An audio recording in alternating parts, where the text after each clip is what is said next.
So it is the last day of 2021, so I've decided to sit down and set up my tending list for January of 2022.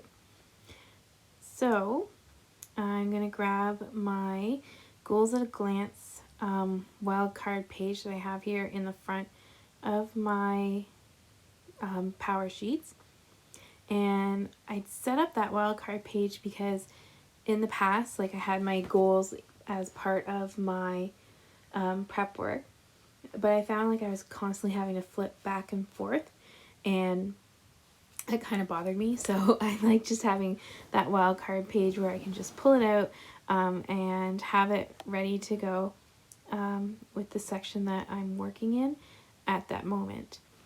So getting ready for January, I'm going to sit down and brainstorm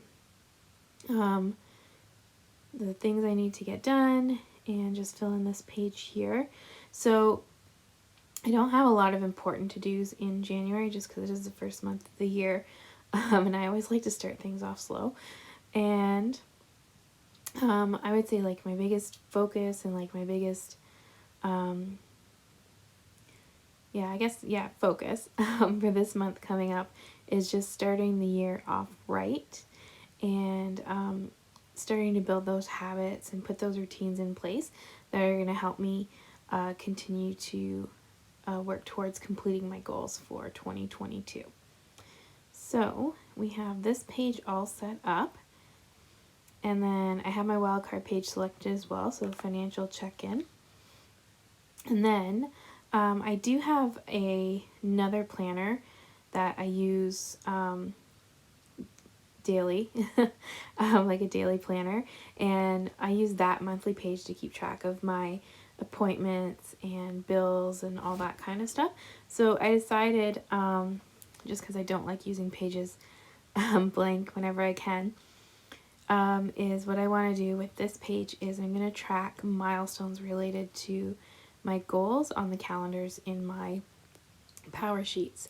So for instance, like one of my goals is to get outside and explore. So if I take a day trip or something like that, I'm going to note it here on my calendar on my monthly view. Or if I declutter a space in my home, again, that's just something just to note it on my calendar view. And then it would be nice at the end of the year just to kind of flip back and see, are there certain months or certain weeks when I got more done than others, that type of thing. And then, as you can see for the Brainstorm Your Month, I've actually been kind of like adding to this for the last week or so, just on my little post-its there. I'm just trying to get ideas of things that I want to get done, things I need to get done. And then once I have all the post-its off, what I did is I kind of went through them and I prioritized, because I looked at everything I had and I thought it might be a bit too much to get done for 1 month, and I really want to focus on rebuilding my habits and routines, because I've been working from home since March of 2019. So there's been like a few stretches in there where I needed to go back to the office, but from what I understand at my workplace is starting in January, we don't have to come in every day, but they want us to start coming in more and more and slowly work our way back up to 5 days a week in the building. So what I want to do in January is I want to work on rebuilding those habits and routines and what kind of my day looked like when I had to actually commute somewhere. So I decided to keep some of like the bigger items off the list for this month and focus on those smaller daily action items that I need to rebuild and put back into place, or new habits that I want to create. So my priority for January is going to be my health, and I'm sure there's going to be a lot of people with that, with their priority in January. And so I start with my daily action items. So I want to track my food every day. I have an app that I use on my phone and my iPad to do that. And then I want to go for a 30-minute walk every day. So, well, walk for 30 minutes. So right now, what that looks like for me is I'm going on 2 15-minute walks, and gradually as I get used to doing that, I want to add a little bit of time to each walk. So, just adding another block onto how far I'm walking. And then as part of that, I decided I wanted to also track my steps. So I'm not going to set a specific number goal this month, but I am going to track my steps every day, and then based on, I guess, what my average looks like, then for February I can start setting a number goal. And then I also want to have I'm calling it an intentional spend month, not a no spend or a low spend month. But I just want to be intentional about where and how I'm spending my money, and making sure that I'm making wise decisions and I'm not just giving in to temptation and what I want at the moment, but I'm really thinking about where and how I'm spending my money, and whether or not it aligns with my long-term goals. And then I also, on my daily action items, I also added morning routine and evening routine, because those are two things that I want to build back in to my day. Something that's kind of fallen to the wayside as I've been working at home, because I didn't have to worry about being packed up and ready to be out the door at a certain time, and things like that, because it was just a short commute to my desk, not having to get in the car and drive somewhere. And then so for my weekly action items, so related to my health again, I want to make a meal plan every week and stick to it. I want to weigh myself every week. And then related to my financial goals is I want to update my budget every week. So I sit down at the beginning of the month and I create a budget for the month.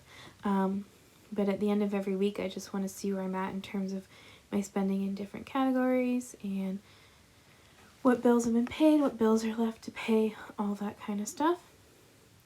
And then I want to set aside 5 hours a week minimum for writing. In the past, I thought I wanted to try and build a daily writing habit, but I think with my job and just other life admin type of things going on, I don't know if writing every day is something that's possible right now. So I just want to focus on getting in at least a few hours every week for writing. And then I also want to focus on having a weekly cleaning routine and just making sure that I get through those tasks every week, because I like having a clean and organized home.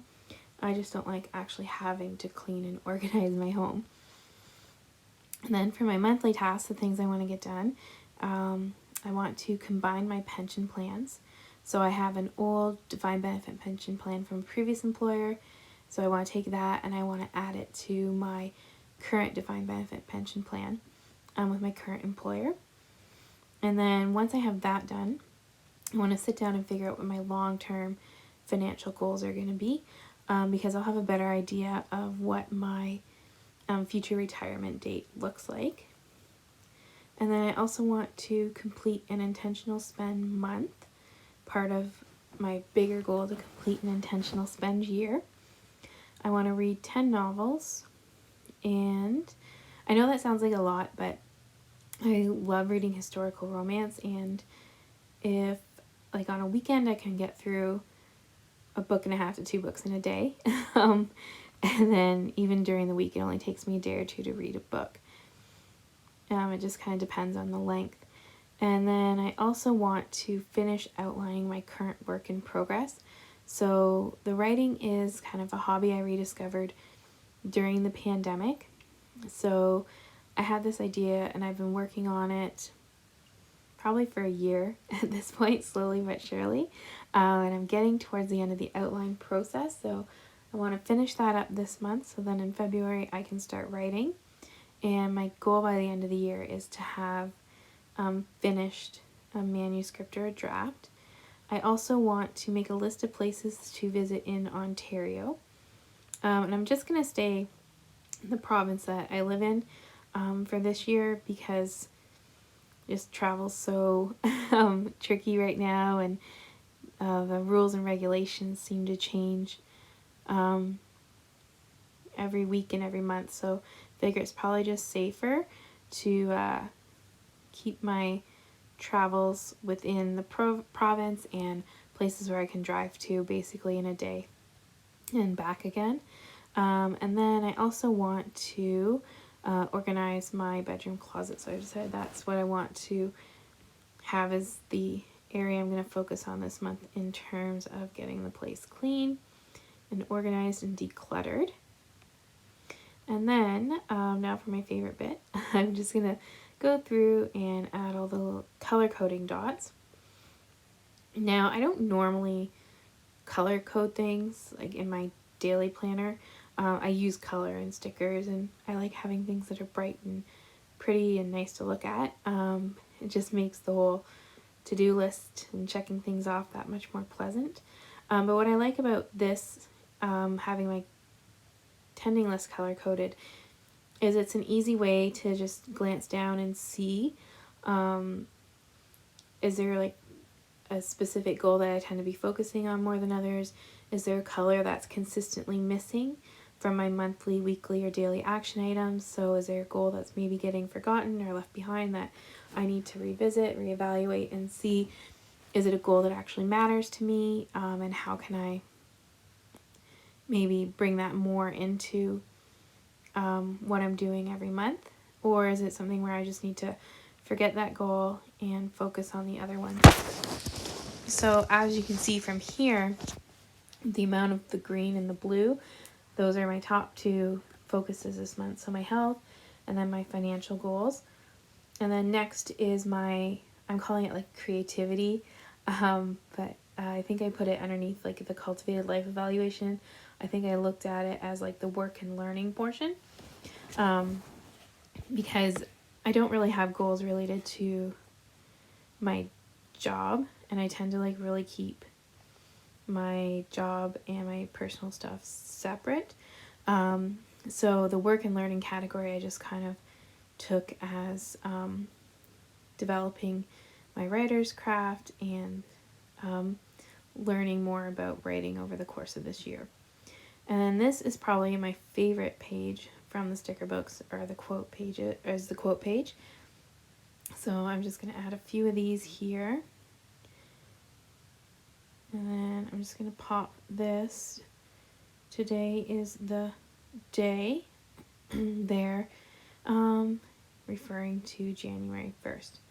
And voila, we are all set up and ready to go with our tending list. Now the last thing I'm going to add is, I saw, just like when I looked at a few other people's tending lists on Instagram or watching YouTube videos of people setting up their own Powersheets, is people covering up the empty lines with the tending tape, and I really like that idea. So I grabbed my Blooms tending tape, and we're just going to fill in some empty spots there. That was almost the cover I went with, but in the end I chose Clear Skies. I just thought Blooms was a little too busy, and I like just how calm and relaxing the Clear Skies color is. So I just took everything away, and we are all set for January 1st.